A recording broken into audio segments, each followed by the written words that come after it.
What's going on, guys? Mike here, and I'm going to be taking you through my version of Death Knight PvP. This is just my general opinion, how I play my Death Knight, and with it I will be including the talents that I'm using as well as glyphs. I will go over my gear, the gems that I'm using, as well as the stat priority you should be using, and the reforging method that I chose. So without any further ado, let's hop into talents. Now here, I'm not going to go over each individual talent, but I'm going to point out some ones that you're definitely going to need in this talent build. It's a general cookie cutter spec, but pretty much every Death Knight will be using this. First, Lichborn. This is a great talent for whenever you're up against priests and warlocks, because it will make you immune to fear, charm, and sleep effects. Priests in particular have an ability that's called Shackle Undead. Lichborn itself makes you undead, so if you use this, be very careful because they will root you with this ability, so take caution when using it.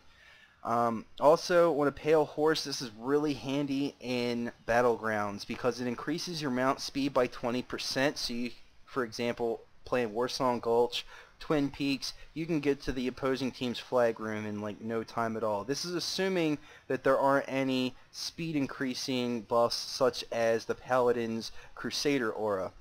Also, it reduces the slowing effects total by 30%, so you're going to be 30% less movement speed from their ability, if you can understand what I'm trying to say. Also, Endless Winter, this makes your Mind Freeze cost no runic power. It is on a 10-second cooldown. If you use it while they are casting a spell, it makes it null and void.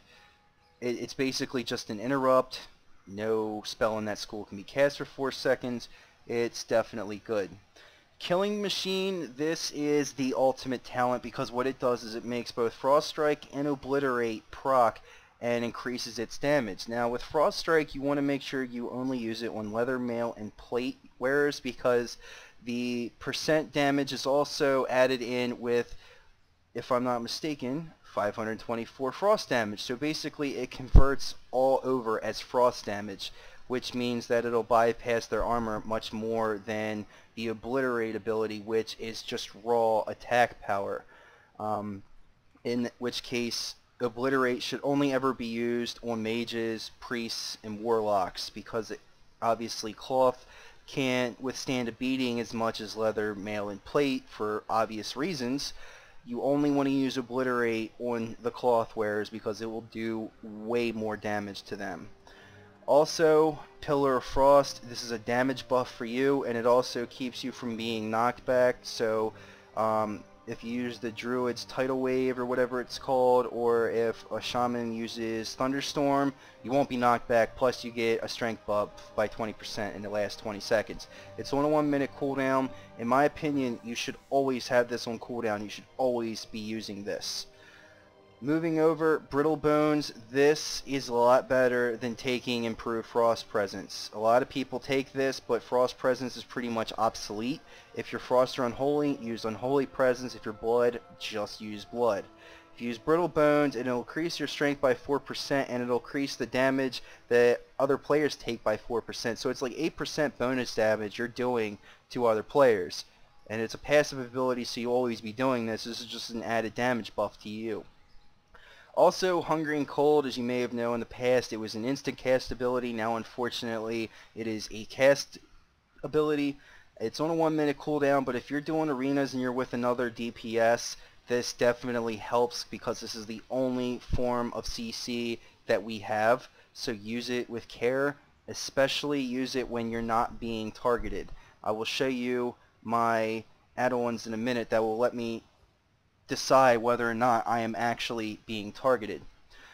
Moving over, Chillblains, you need this talent because it is amazing in PvP, especially with flag carriers, because what it does is it keeps whoever's affected by your Chains of Ice to be immobilized for 3 seconds, and it also removes their movement speed by 50% for 10 seconds.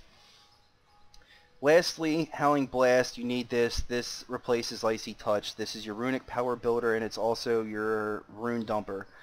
You're going to use this 4 times in along with Plague Strike. because that adds Blood Plague to it. You want to keep your diseases up at all times. That adds more damage, so that's a plus for you. Bladed Armor increases your attack power by 6 for every 180 you have. Get all these over here. This will increase your disease damage done by 30%. This reduces the cooldown of your Death Grip ability and gives you a 100% chance to refresh this cooldown when dealing a killing blow to a target that it grants experience or honor. So it's definitely good, primarily in Battlegrounds, but this down here is a nice little arena talent because your Plague Strike, Scourge Strike, and Necrotic Strike defile the ground, and it creates this giant circle that reduces their movement speed by 50%. It is definitely amazing to have, especially if they're trying to get away from you, if they're a ranged class or anything and don't have any abilities that can help them get away from you, or say for example Mage's Blink is on cooldown, or if a Hunter's Disengage is on cooldown. This will help you stay in the game. As far as talents, I went with Howling Blast because it infects everybody with Frost Fever that you hit. Frost Strike reduces the runic power by 8. Obliterate, just more damage. Hungering Cold makes it so you don't need runic power. Like I said, in arenas, this is definitely helpful, so you don't have to be attacking anybody. You can just kind of run off, get your cast in, bam, done. Strangulate, the way this works, if someone's using or casting a spell and use this to interrupt it, it'll last 2 seconds longer. It traditionally lasts 5 seconds, so you'll get 7 seconds if you use it while someone's casting. So if you can, and you can time it right, use it while they're casting. Also, Anti-Magic Shell increases your duration by 2 seconds, which is really great. I'll get into that in a minute. Horn of Ruiner makes it last a minute longer.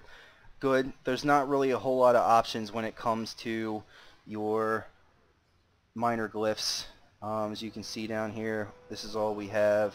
I don't really use Deathgate too much. You could use this. This is would be a nice little replaceable talent with Path of Frost or Resilient Grip. Chose not to use it because it makes you sacrifice 2.6 thousand worth of your health. I don't really mind losing a little bit of health. I mean, I have many ways of healing myself, so not really that big of an issue. Then Path of Frost allows you to fall a lot longer. Moving over to my gear, basically everything you have, you want to have mastery on it. If it doesn't have mastery on it, and it has 2 different stats, for example, your bracers, gloves, no, sorry, not gloves, your belt and your boots. Some of them will have secondary versions of them with crit or haste on them, in which case you want to go for haste. Overall, your stat priority should be strength, spell penetration, which is 195, your 5% hit chance, then you want mastery, haste, crit, then expertise. Expertise, you don't have to really worry about too much. Crit, you don't have to worry about either because your Killing Machine procs makes it 100% guaranteed crit.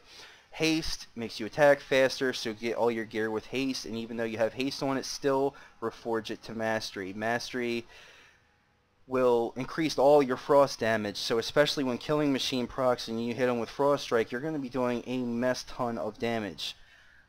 For all the gems, for the red sockets, use the Bold Queen's Garnet, and if you don't have enough money for it, a cheaper solution would be the Bold Inferno Ruby.